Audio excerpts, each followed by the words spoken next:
atkanım Gönüldeki bu yıla yefteri Kaderlerde yağlık isterdi Bu yılı ses gelen yefteri Kaderlerde yağlık isterdi O boylarını seylendim Bir erge bir moyu eylemem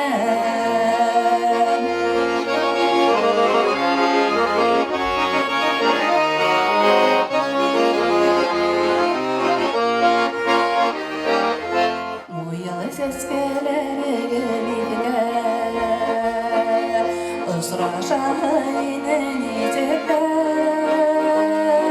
Koy kamine şu sahilere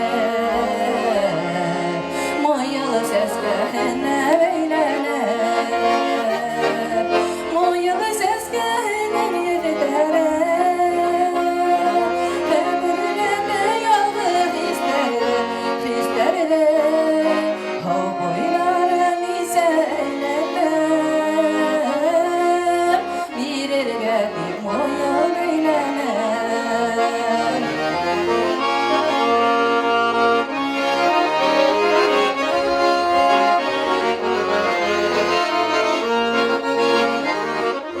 Bak ses geller benim kolumda Yok usturatan benim yollarda Güllerin yanmışımdı yine eğlenem Moyalı ses gelir yeterim Kaderlerde yalnız isterdi